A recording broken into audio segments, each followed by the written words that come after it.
Guys, I want to talk to you today about an artist whose name is Andy Goldsworthy. This is a picture of Andy Goldsworthy, and he's making one of his sculptures. He's a sculptor and a photographer. He's what I call an environmental artist because he uses the world around him to make his art. So today we're going to see things that are entirely made out of things that Andy Goldsworthy finds outside. He uses leaves and thorns and sticks and water and ice and rocks and other things like that in order to make his sculptures. And then when he's done with his sculptures, he takes pictures of them and shows them to people. He is from the United Kingdom. So you see here we are in the United States, and he lives over here in the UK. He does a lot of his work in the United Kingdom, but he has done work other places in the world. One of the things that we look at will be some pieces that are here in the United States. So I have a very short video I want you to watch here. Oops. Let's try that again. I have a very short video I'd like you to watch here.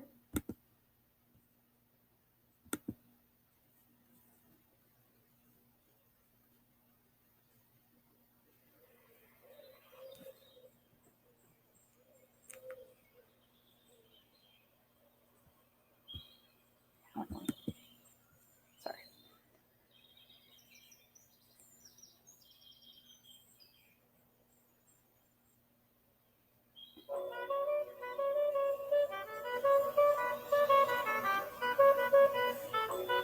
So when you take a look at this line here, he's actually used pieces of red leaves and then attached them to the willow with little sticks and pieces of thorn. So everything is man-made. Everything is natural, not man-made. He hasn't used any glue. He hasn't used string.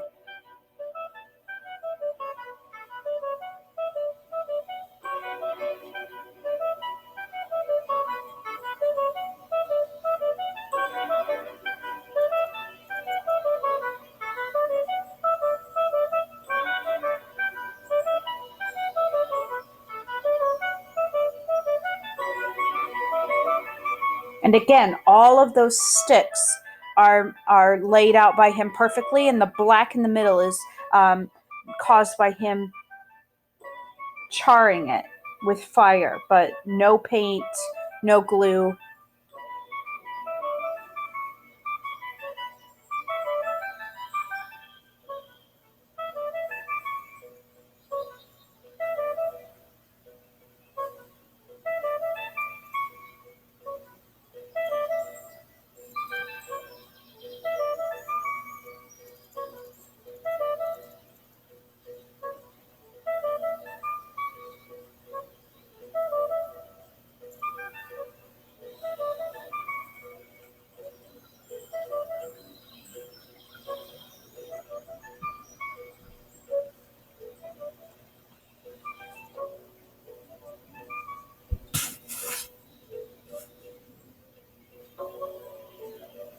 So here he's going to use some of the leaves that he's found on the ground. This is one of my favorite pieces.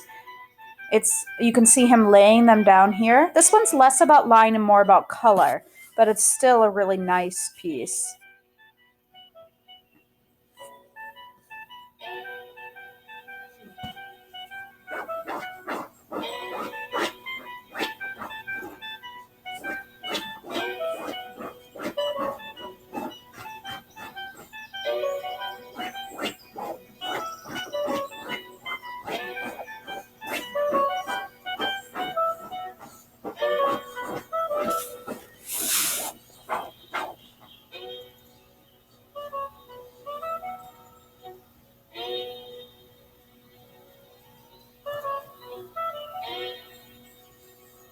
Look at how nice and bright that is. He's created a really, just using the leaves themselves. Look at what he's made.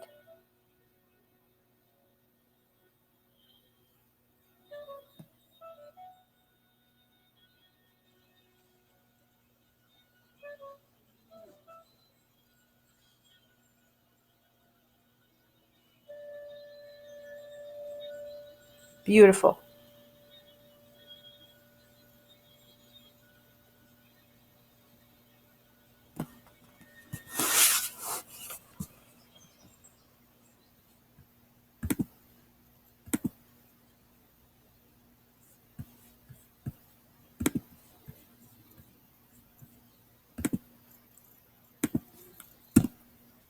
So I want to take a look at some of his pieces that specifically use line. They're not the only elements he's using. I would say that he's also using shape in this one. But take a look at the way he's using these sticks to create this idea of the suspended circle in the middle. So we have diagonal lines, we have vertical lines, we have horizontal lines, and he's used all of those lines to suspend this hanging in the air here. It's actually in between some different tree branches, but he suspended it here so you could look through and you just see the water in the middle. But it's lines that he used in order to create that shape. Let's take a look at another one of his here. I love this one. He's taken yellow leaves and green leaves and he's ripped them. And so we have a big line, like a curvy organic line here. And then in the middle of it, it starts green on top of yellow. And then as it gets to the middle, it kind of turns into yellow on top of green. Very simple in the idea, but it took him, I'm sure, a while in order to make that line. This one's neat. I always like this one.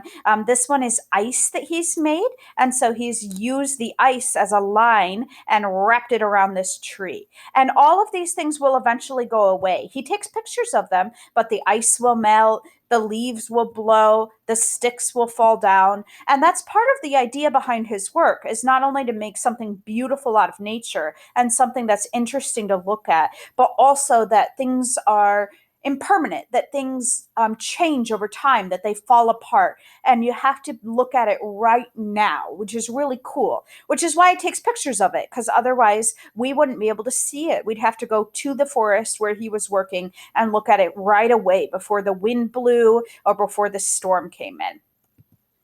This is the last one I want you to take a look at. This uses a spiral line, and this is part of, he's published some of his journals, and you can see if you pause the video here and you want to read it, you can read about how he went to the beach, and he went to the beach and he broke these stones, which was really hard to do, I imagine. And then after he broke them, he scratched them in order to make this little white line. But the result is this beautiful black spiral that swirls in. And you can see that he's using these stones to stack up. And so using lots of natural materials, but just using them in a way to show an idea and to make it look interesting. So today, what I'm going to have you do is I'm going to have you make your own sculpture out of something that's natural, sticks or rocks or leaves. And I want you to think about how you're going to use lines. I'm going to show you a quick idea on one I'm going to do in my own backyard, but I want you to use your own idea. So after you watch this video, go ahead and watch my how-to video, my idea video, but then I want you to come up with your own idea on what you're going to make.